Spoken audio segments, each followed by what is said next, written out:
It'll be led by Lesego. Before I hand over to Lesego to lead the series, I just want to... Okay, remember what I told you. Be your own boss. Love yourself. I just want to share a quick rules. The presentation will be 45 minutes long, and you may use the chat to post any questions you have. We will read them to the presenter when it is the time for the question and answers.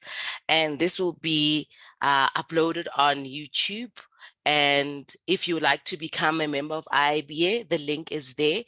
And you can email us on Johannesburg at johannesburg@southafrica.iiba.org. I just want to welcome Lesego and share her bio. So Lesego is a regional chairperson of the Johannesburg IIBA SA chapter, also a senior business analyst. Fun fact about her is that she loves cold water swimming, and she is currently venturing in ice skating. So beautiful, so interesting. Over to you, Lesego. Good morning, everybody. And yes, welcome to our First in Conversation series. And today I have with me Karabo, and I'll just also like to introduce Karabo to everybody in the call.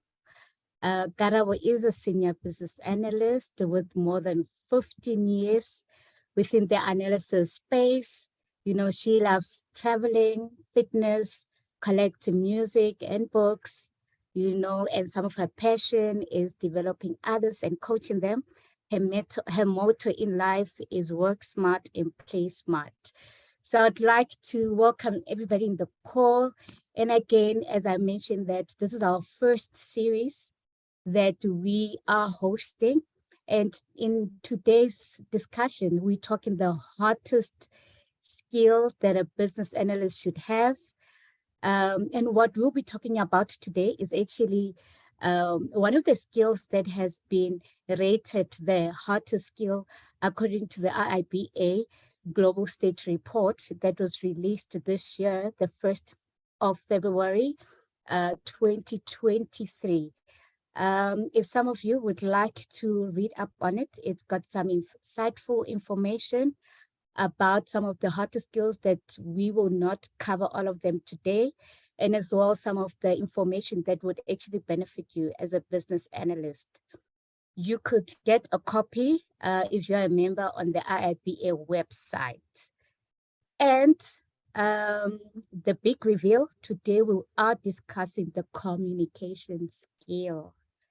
That is the hottest business analysis skill, rated #1 of the skill that one should have.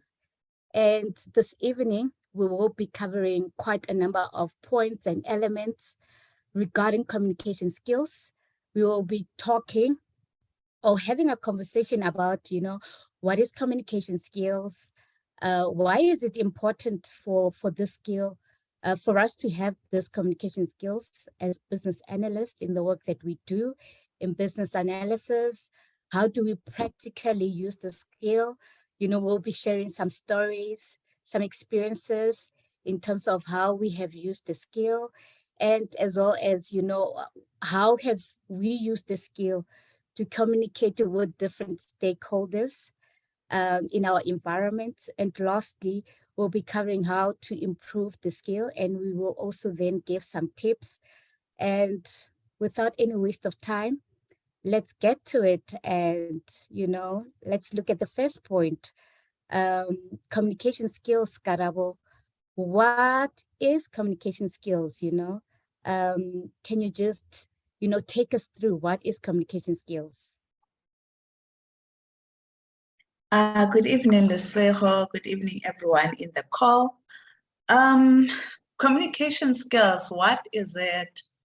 I think it's an important skill that is critical to succeed in any profession, either as a BA or any other profession that you might be in, any industry that you are in.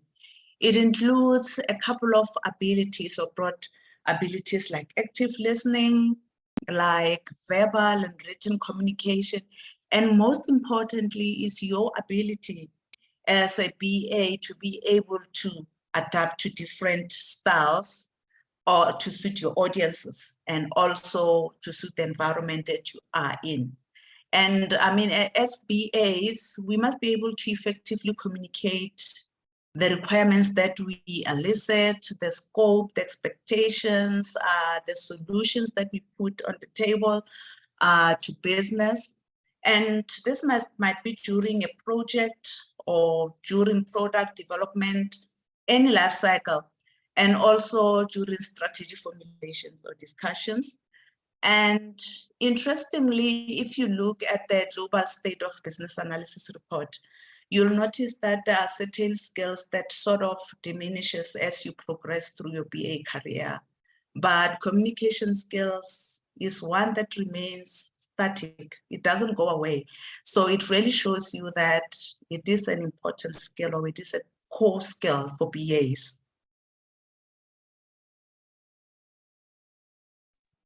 Great. And, just some stories of my experience, I mean, when you come straight from varsity or educational institution, nobody tells you about communication skills and what it involves, right? All that you know that you got to communicate once you are hired as a BA, whether you're an intern or junior BA. You got to communicate, but nobody tells you about the written communication. Nobody tells you about the verbal communication. Nobody tells you about the non-verbal communication. Nobody tells you about the listening communication. And you'd find that when you start your career, you start using more of the written communication and the verbal communication, And as BAs, I know that, when we wake up every single day, this particular skill, we use it on our day-to-day basis. And I would like us to, just give us a view of why this skill is so important, specifically in the environments that we're in as business analysts. So it's simple. You really need to win over your stakeholders. So your communication should be really centered around ensuring that at the end of the conversation, you win your stakeholders over, you get their buy-in, and you must be able to communicate in a way that you can articulate their needs, or at least portray an understanding of what their needs are, being able to play back to them. And if you can do that, it is likely that you will get that buy-in with ease, because you're showing that you understand them. And, secondly, as BAs, we are like messengers outside of business.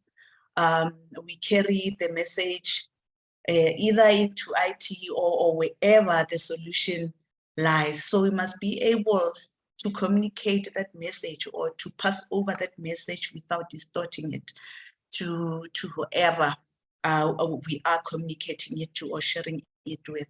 And another important thing for me is ensuring that when you do that, you are impactful. You have an intent that is clear to whoever it is that you're playing it back to. Wow, Karabo, it's really amazing, right? That this skill is used, and we use it in so many ways. And as I mentioned, we looked at the nonverbal, we look at the written communication, we look at the listening skills, and we look at the nonverbal. And I have also realized that for me, one of the skills that has been very difficult to actually grow in my career is actually the listening and the nonverbal, because those are some of the skills that nobody tells you how to use, basically how to use such skills. Nobody tells you that, for nonverbal, this is how you can use it. And for listening as well, this is how you use it. And can you share with us, some of the practical uses of the, perhaps, I mean, for each type of the communication skill, if you can just give us some of the practical uses that you have used it in your career, in your environment, and as Karabo. So I briefly spoke about communicating with intent or being intentional about what you communicating, you know, and there's, whether it's written or it's verbal, make sure that the purpose or the objective is clear as early as possible in your conversation. And before doing that, understand your audience. Make it a priority that you understand your audience, who you're pitching to, and which level you need to pitch to. It really helps so that you can ensure that you share the information that is important for that level or for the targeted audience that you are sharing to. And again, now when we come to written, one of the things that I use, it's a known framework, the 5 W's and H. So making sure that you ask why, the who, the what, the when, where, and lastly the how. But most importantly for me, what is always important is the why and the what. Why am I talking to you? And what is it that I want to talk to you about? Whether written or verbally, that must always come out. And being impactful really is communicating in a way that the person that you communicated to understands what you are about and what value it brings to them. I mean, everyone wants to know what you're bringing to the table. What is it for the person? So that's one of the impactful things that you should strive for. And another important thing is the body language, especially in a face-to-face organization. A face-to-face conversation. Your choice of words, your volume, your pitch, your tone. How are you coming across? Are you coming across as aggressive, assertive, non-assertive? Are you portraying confidence? Because I believe you mean in a face-to-face conversation, if you are not confident, the person can see it. So watch out for that body language, and importantly, what impact are you leaving with that person that you're speaking to? What is it that they're going to remember? Not necessarily you, but the message. What is it about the conversation that stood out for them? Thanks, Lesego.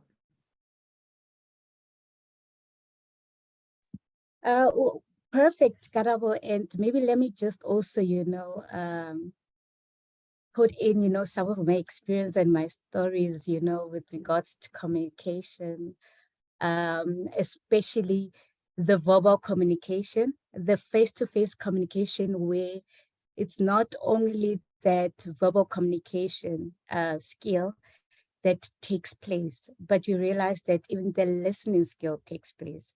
You realize even the non-verbal communication takes place. And this is when now you have to listen attentively and actively to what the other person is saying to you, right? And what's very important as BAs is we need to actually look at the non-verbal communication as well, because they say something.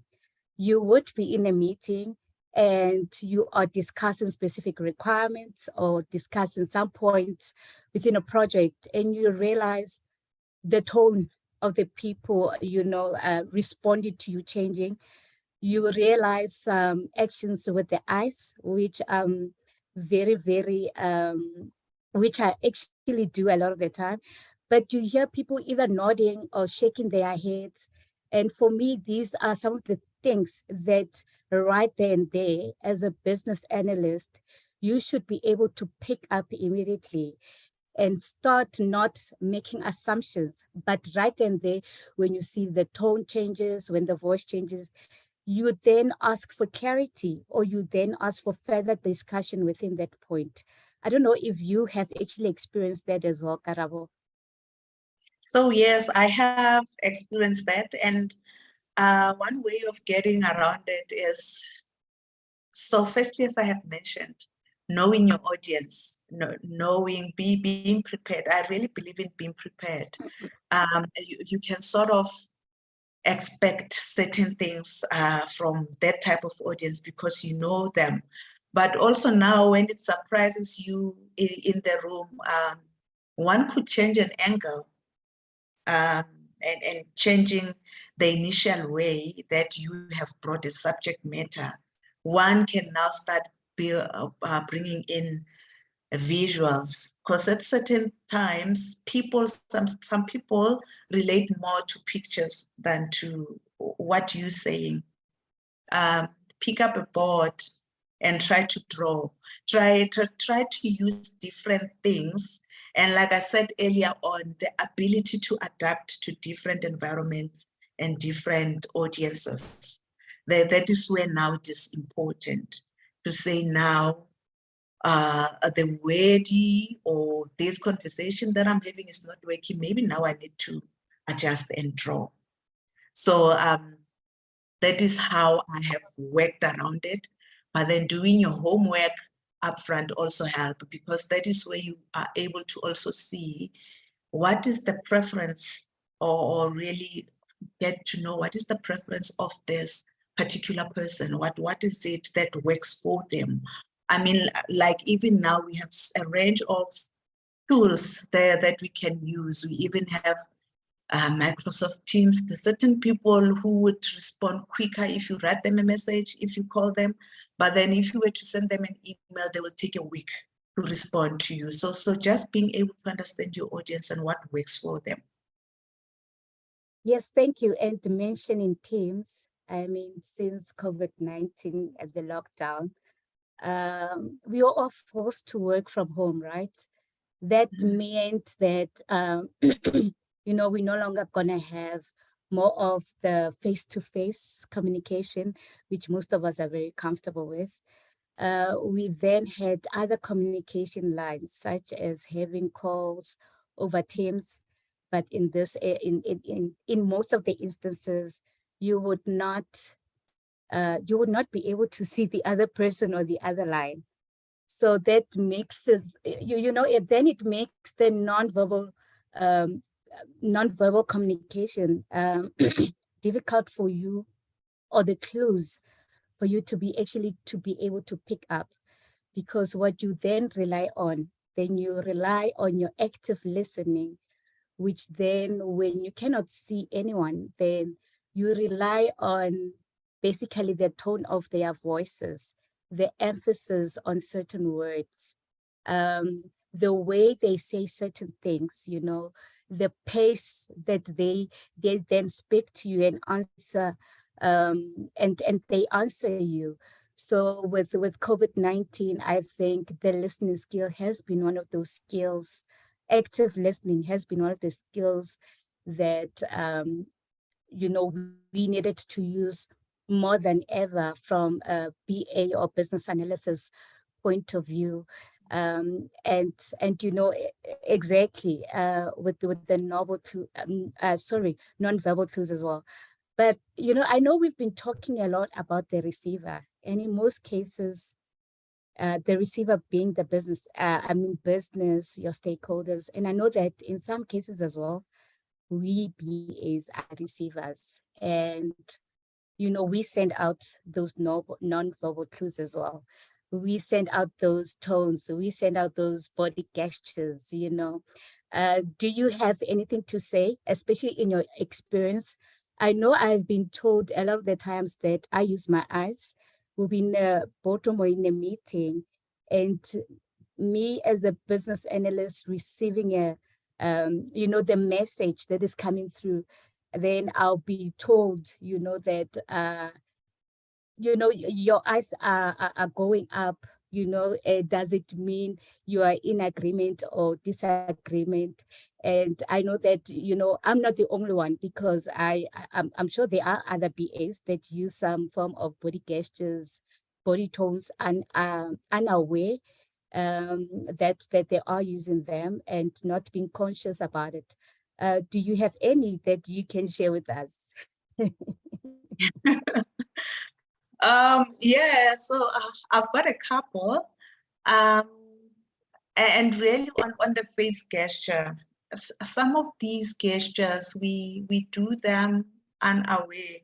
Um, you know, you could be rolling your eyes. I know I also have this thing here that just comes up, and someone might be thinking I'm frowning, and I'm not really frowning. It's a natural thing. So, and people might just perceive it the way they perceiving it. So, yeah, I don't know, Lesego, that is very, it's a difficult one, but I would say for BAs, be aware of yourself.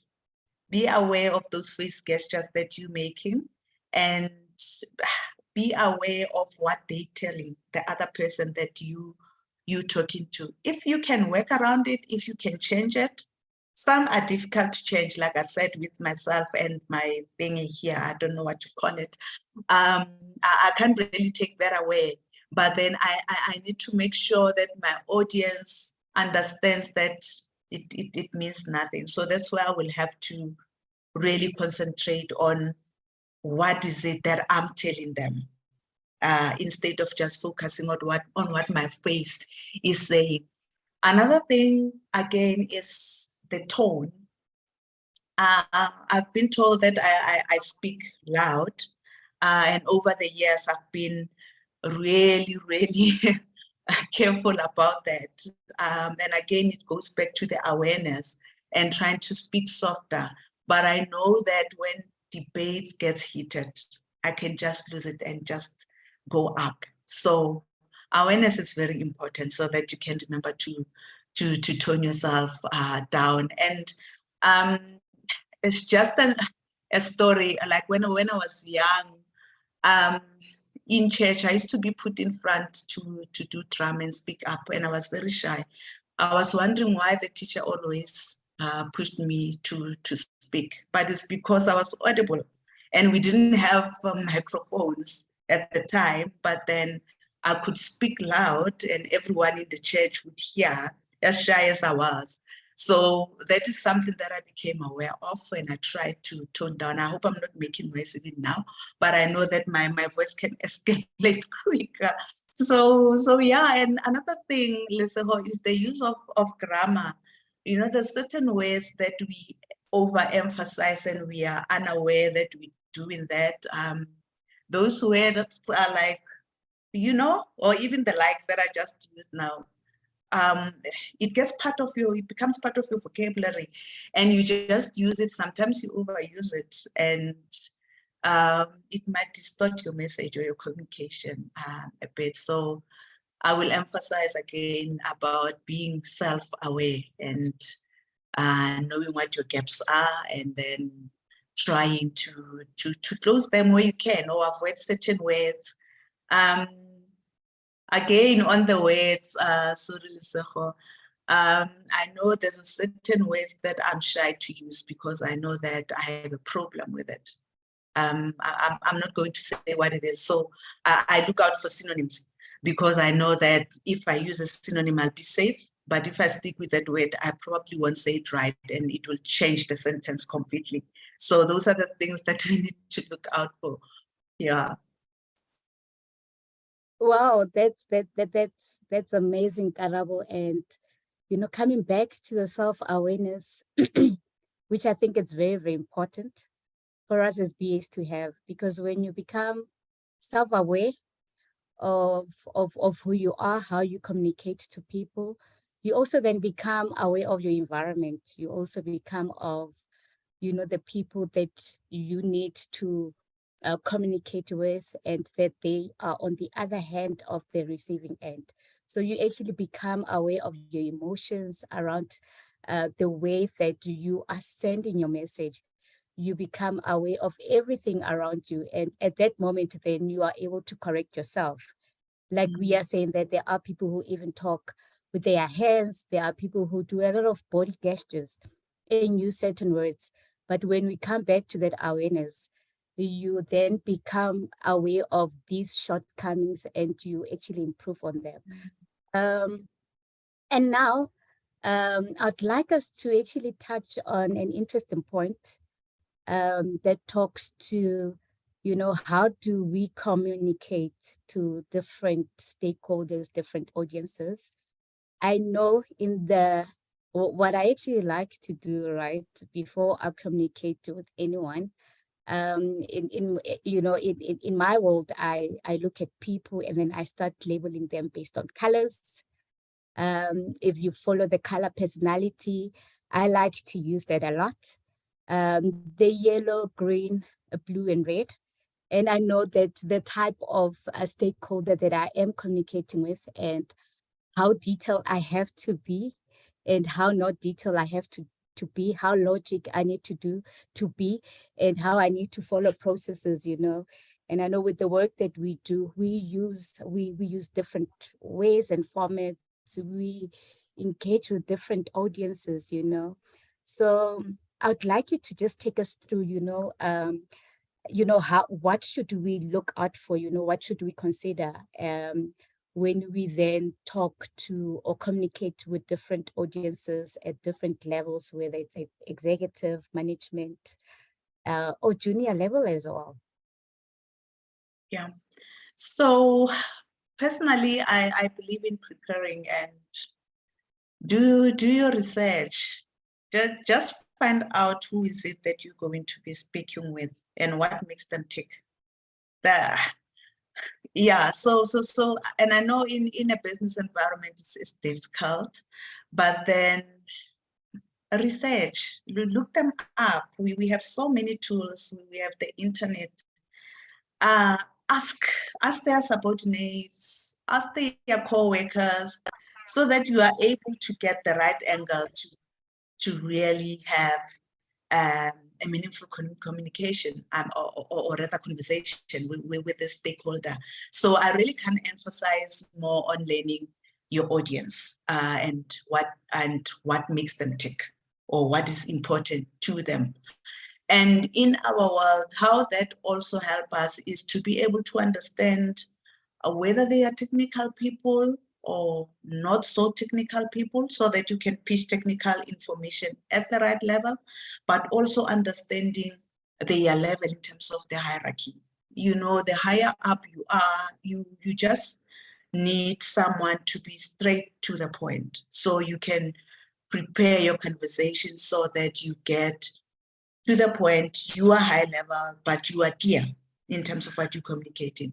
While you're communicating with your lower level stakeholders, you might need to give more detail. So doing that homework and really classifying your stakeholders. And I understand that in certain environments, like in consulting, you might not even get a chance to really research who you're going to be talking to. That becomes difficult, but I think just looking them up in this the social networks that we have, you might not get much. Some hide their profiles, but just to give you an idea of who is it that you're going to be talking to, what interests them, whether on a professional note or on a personal note, but then at least you have an idea of who it is that you're going to be talking to. And while you're doing that, be clear, when you converse with your stakeholders, especially the higher up in the hierarchy. Be clear, be concise, use simple words, short sentences. Don't overstate points. Sometimes we overstate a point because that's the point that you want to make, but just get to that point. You don't have to overstate it.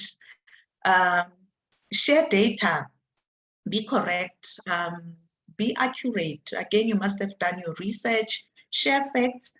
Sometimes you communicating because you want to validate facts. State that right at the beginning, that this is my purpose. Because if you don't do that, then you just state something that is not so accurate.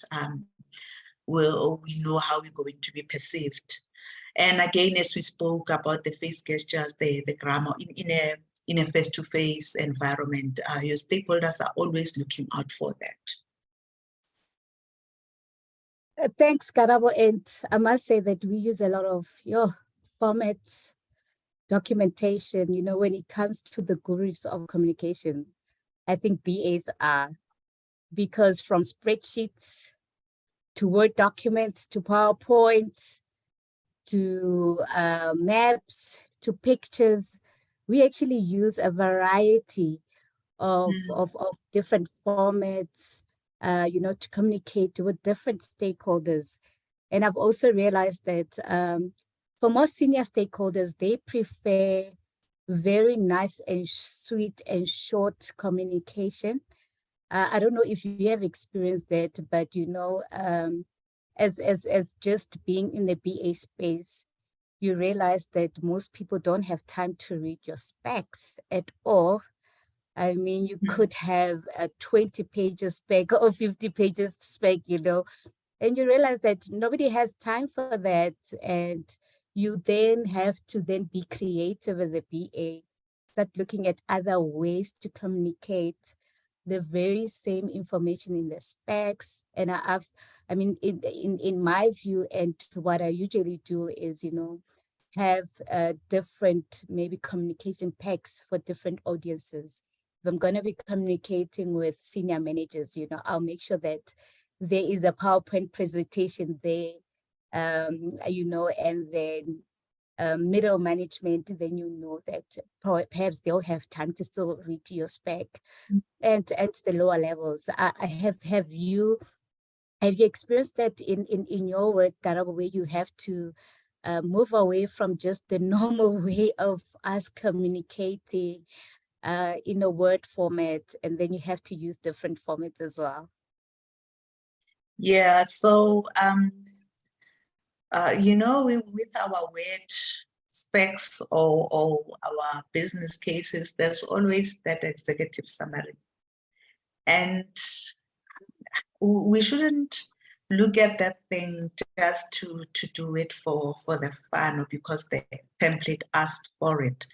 It's for that particular purpose that we're speaking to say to an executive person, to someone higher up in the hierarchy, you summarize in this 80-page document in that executive summary, and it should speak the facts back to the 5 W's that I spoke about.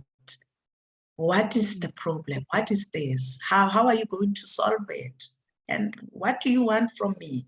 Like, it should come up in that. And again, one other way of communicating an executive summary, like you're saying, in a PowerPoint, instead of giving this 80-page document to an executive.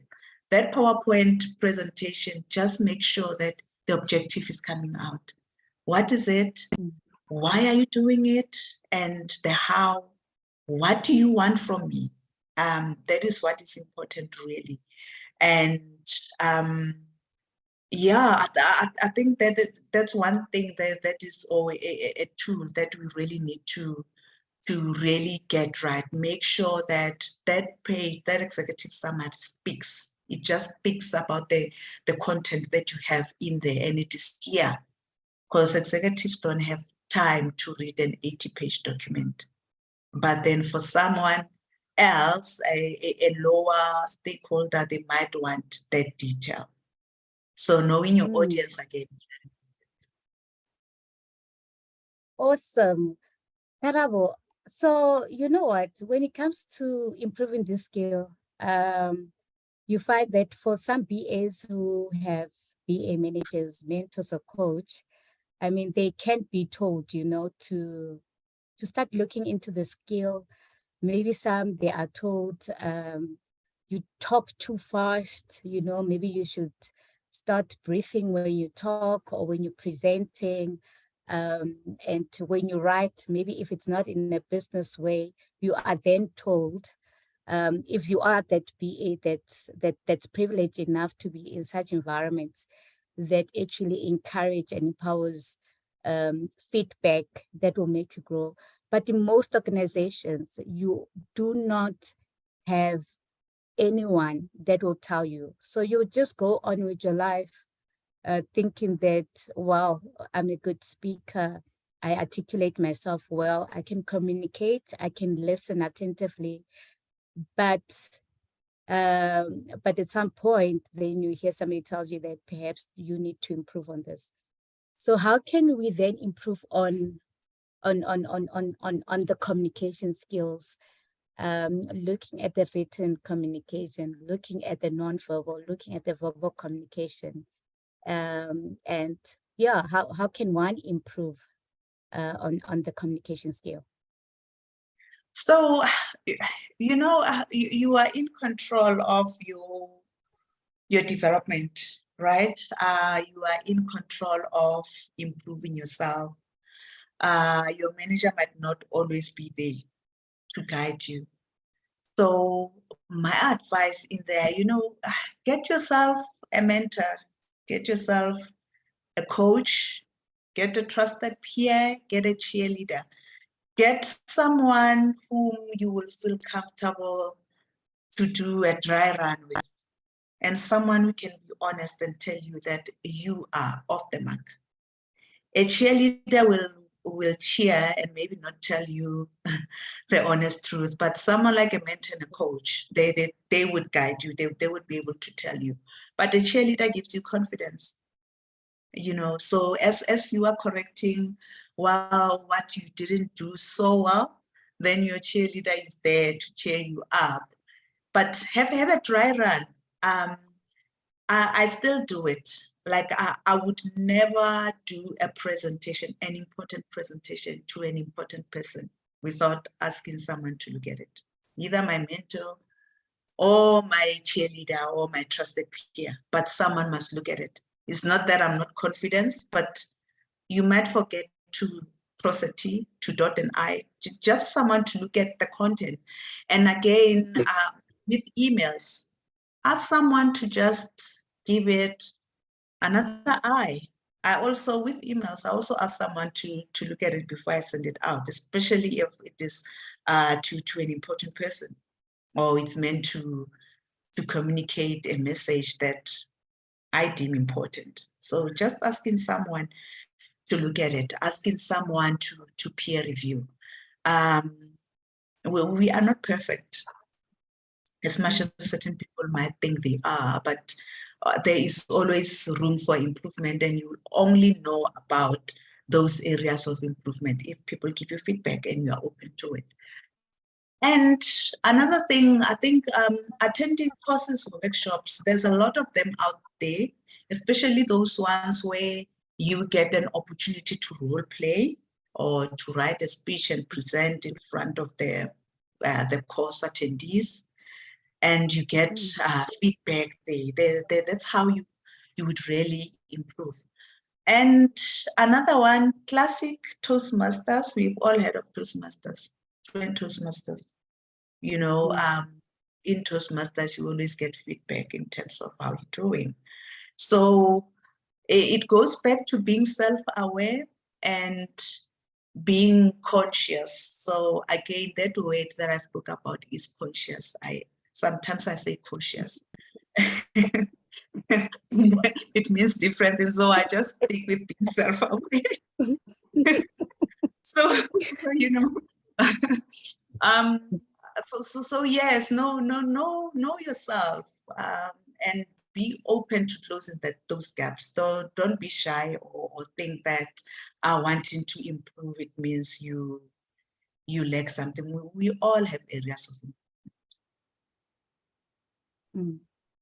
Yeah, no, I like that we keep repeating the self-awareness, because it will always come up, right? Because you know, every time when we communicate, we do not leave the way that we feel at the door. We don't leave our experiences at the door, even as BAs.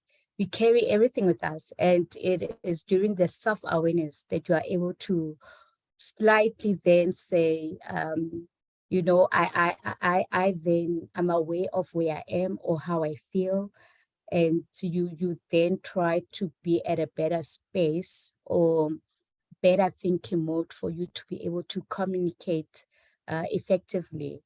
And coming back to the listening skills as well, that one as well, exactly like self-awareness, right?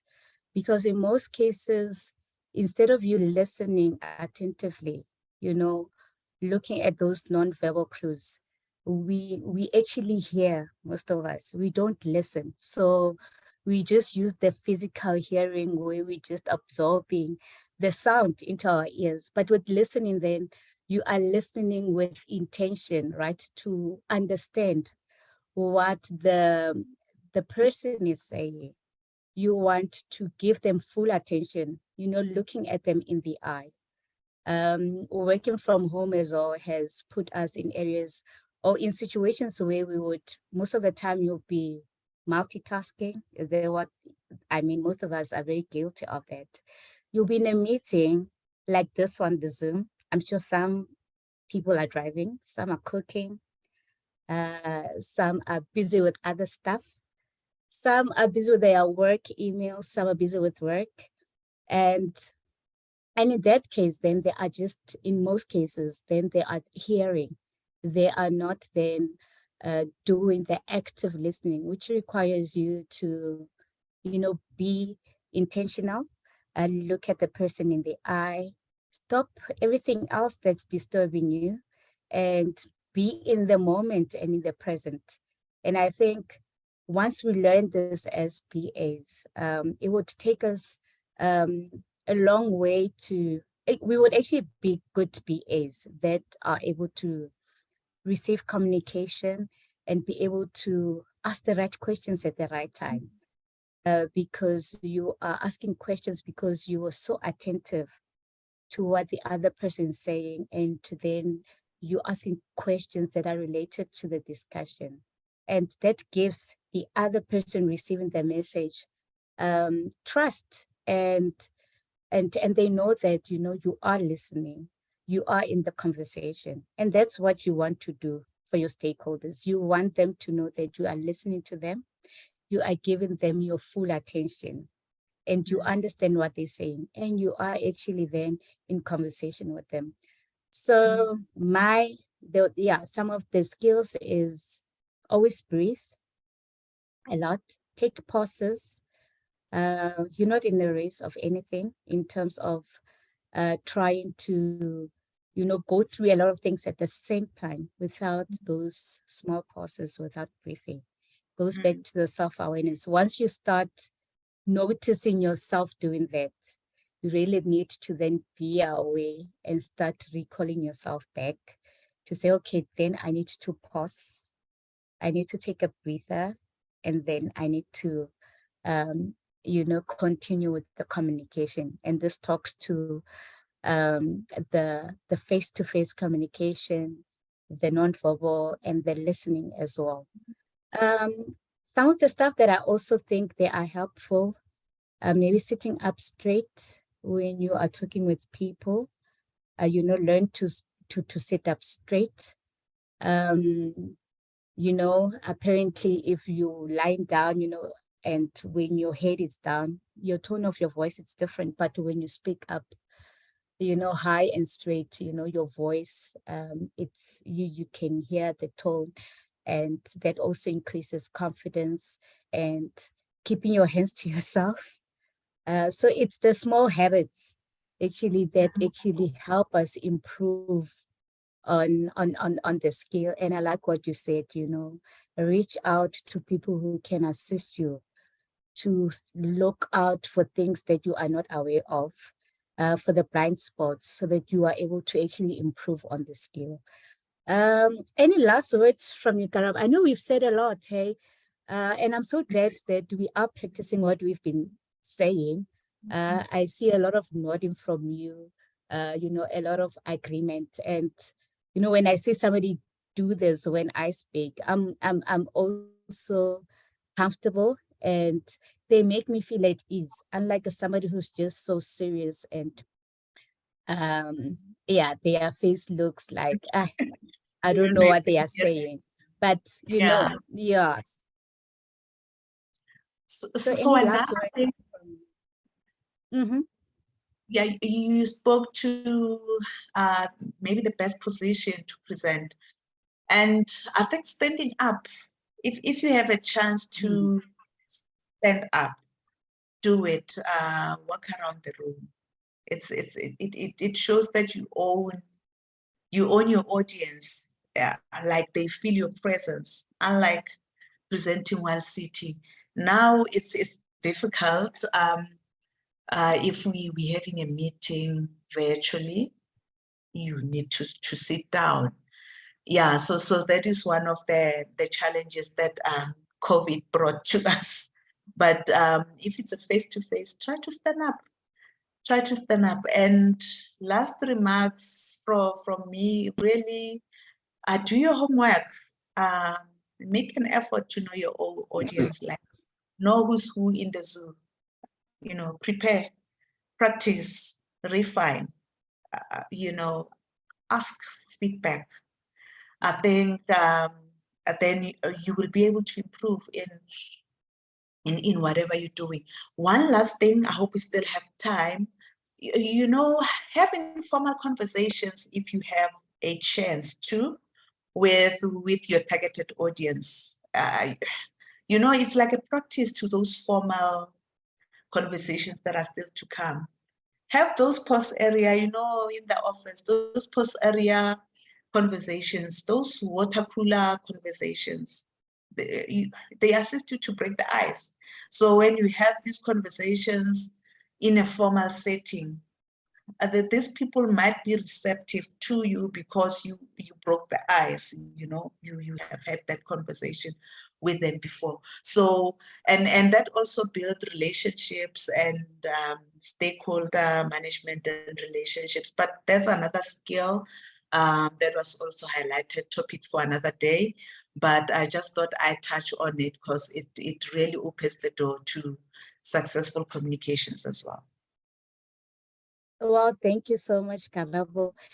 And you know what? Thank you so much for also availing yourself for us to have this conversation.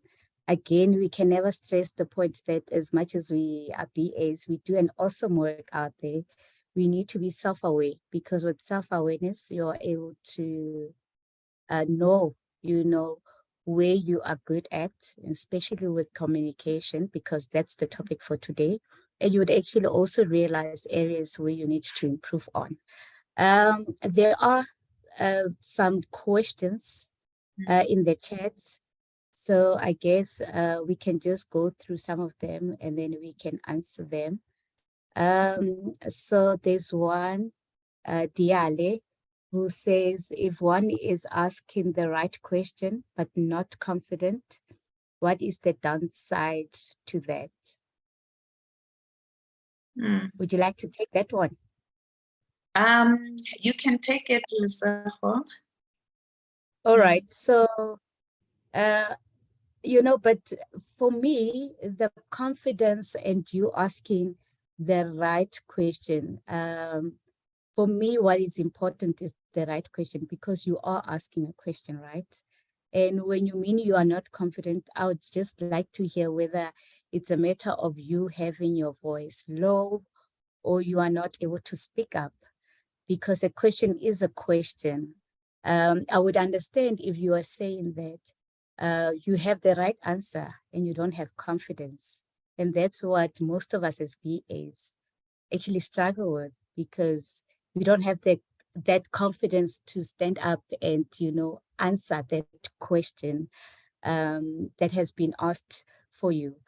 But for me, when you ask a question, it's similar to there is no dumb or stupid question in the BA world. So there is definitely no downside to you asking the right question, even if you don't have the confidence. If you can write it down, that's also good. But if you can say it up, even without confidence, I think that is a good step for you being able to stand up and ask the question. So The other question. we just ask just ask that question, because if you might not feel confident, but you might not coming across as not confident to your audience. Yeah, no, that's very, very true. Yeah. The next question from Spusiso. Oh, it's very, very long. When you're eliciting requirements, probably through interview, one of our PA techniques, it is always the case or a good thing to request the stakeholder to record the entire conversation. This is very, very interesting. As I was involved in multiple academic group projects, as I was the one eliciting requirements, I did ask for consent from the managers I was talking to. So was that a good move?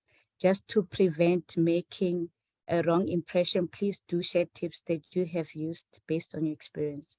So he's basically asking if he was wrong by asking consent from a manager to record the session. So, Karabo?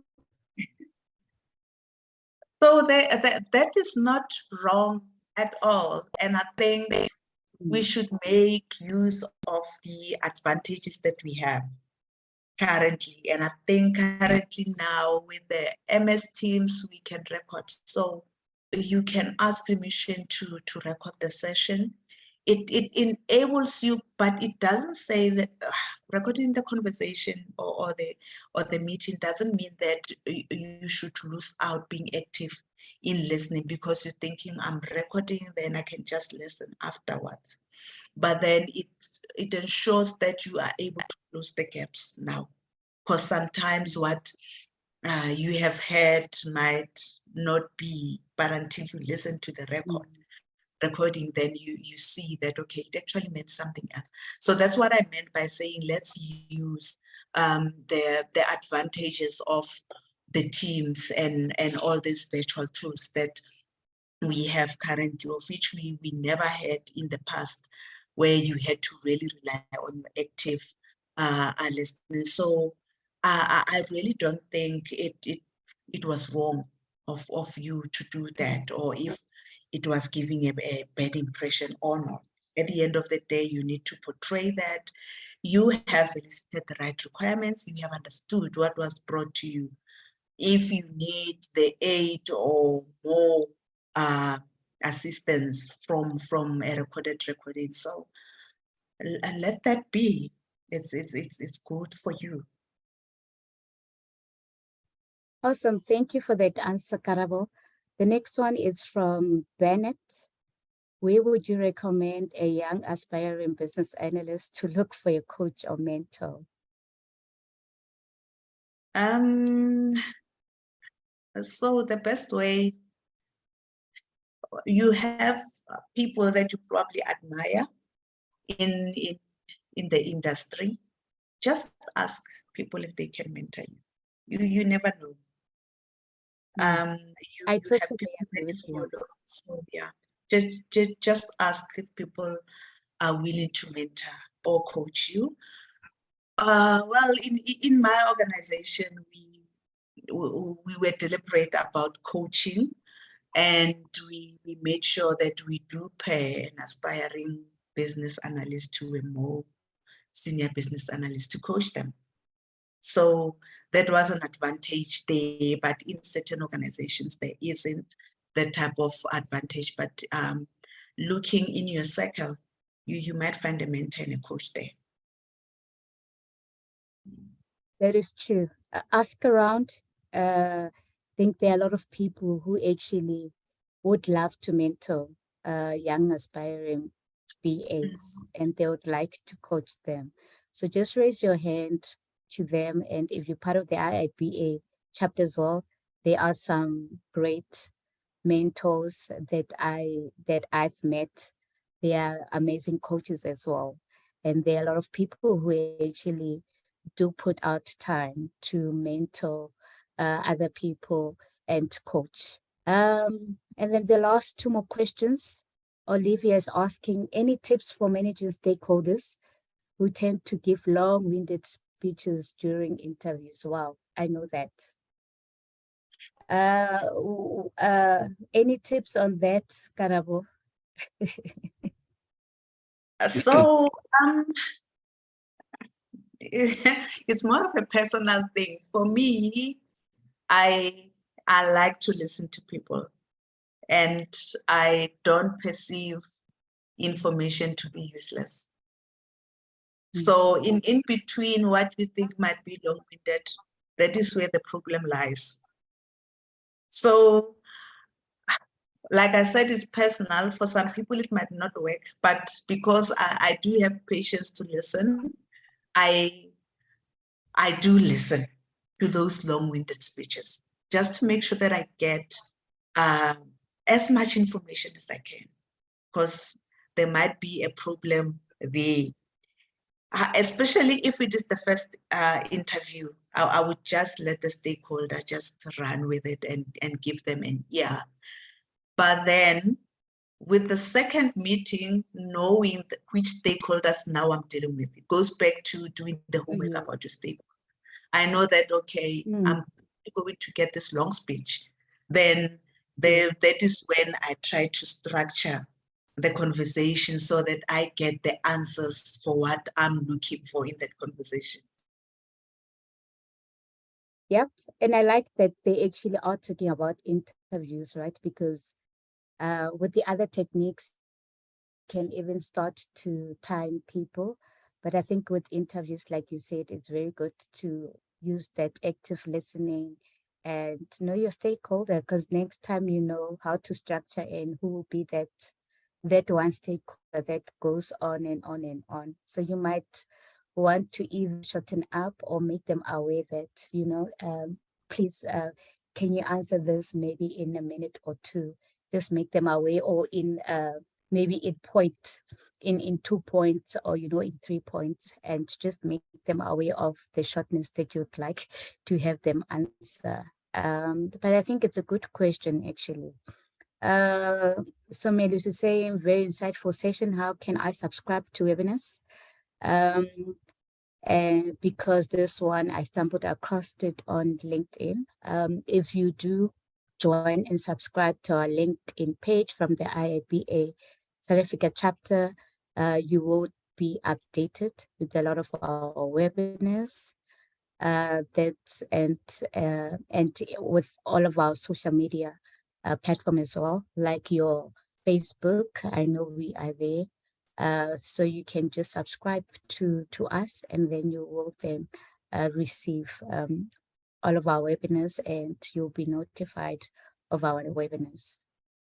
The last one, Anonymous, saying, how would you advise an aspiring BA with a minor ADHD in terms of listening span? Going back again to that improvement, right, of improving your skills. Well, I just believe that, the more you practice something, it's the more it becomes a habit, and if you are then struggling with a lifespan of listening, and that you will be scheduling a session and have a meeting, then make those sessions short. You'd rather have 30 minutes or hours of each session. Break it down because of your listening span that might require from your condition. Karabo, what's your view on this one? Any views on it? This one is very interesting. Yeah, that's an interesting one. Right. I think I also have a shorter listening span, but then I write a lot. That's how I push myself to concentrate, or really, if I feel like I'm losing the person that I'm conversing with. So write as much as you can. I think if you really focused on taking notes, then you will force your mind to listen. I'm not quite sure how intense it can get with ADHD, but then with me as well, with my shorter concentration span, when I start to see that I'm about to lose the concentration, then I get to writing and making sure that I walk out there at least with the page full. Then I know that I have listened. Then I will do the analysis of what I wrote down. So try that. Wow, awesome. Thank you so much, Karabo. And just in terms of what we also do, right, as BAs in our day-to-day world, I think those are some of the things that also build up to certain skills. And it's those small intentional steps that you need to take as a BA to wanting to, you know, spend much longer time in listening, in conversation, in not being disturbed. So you start slowly having those small conversation and see how long you're able to actually be attentive and not just hearing, but listening without looking in your emails or on your phone or being distracted by anything else. And then you just grow on it. We've got a nice message from Alex saying that thank you so much for the conversation. Very informative and articulated. Do we need more of these sessions? That's very awesome. And in closure, we also have some nice messages as well. Advice on how to communicate with stakeholders that come across as undermining. That is our last one. Do you want to get it? Do you want to answer that one, especially for stakeholders that are undermining? What's your view on that one? So on that one, I think, you know, really trying to understand the need of that stakeholder in particular, assuming that it is one stakeholder. Understand what makes them tick and understand how you can add value to them, how you can solve their problems. Speak to that. Show them that you're going to give them value or to bring value into their life. And it might take away that undermining because you come with a strength or with your skills as a BA. Business is business. They know they are operations, but then you bring in your BA skills, your analysis. So show how valuable that is going to be and how you as partners, them bringing the business, you bringing the technical skills, bringing that together, or what miracle or what value it can bring. So yeah, I hope that helps, Karabo. Awesome. So that has come to the end of our session, and I'd like to say to every BA, show up, I mean, in the business analysis profession that you do. Show up in it, grow in it, and improve and own it because it is yours. And nobody can take this profession from you and the type of skills that you bring. And with that said, thank you so much to everybody who joined and still stayed with us till this time. And I would like to wish everybody a good night and see you again next time. Bye-bye.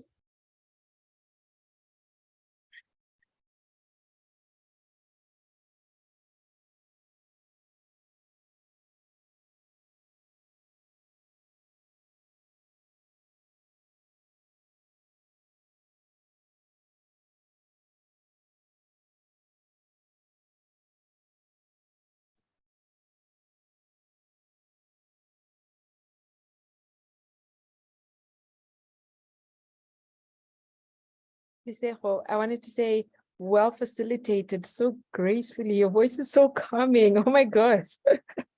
It's so Yeah, I had to learn a lot of that as well. Yeah. So those are some of the interesting things that you get to learn and being being smart. And that's that continuous improvement That and is so being aware. true. That is so true. Yes, and having a little bit of those pauses, Yeah. So thank you so much, Cats.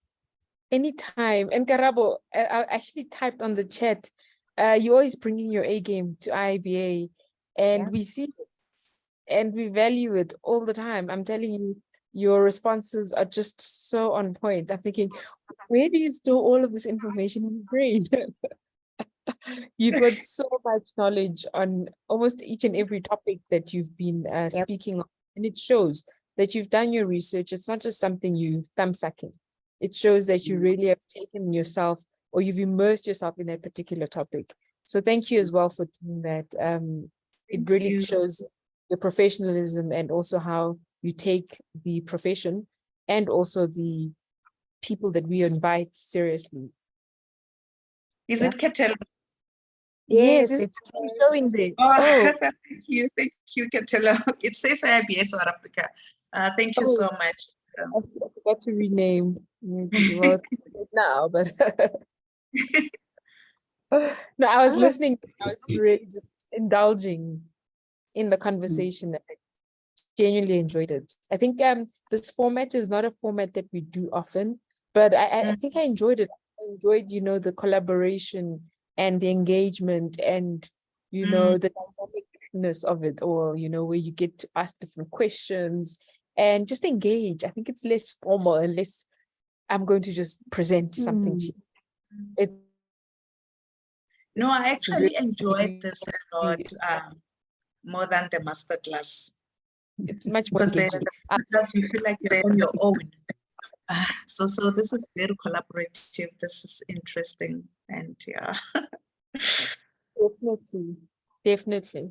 And I think maybe, Lesego, what we can do, maybe get in future sessions, is get questions during the session, and then you pose during the session.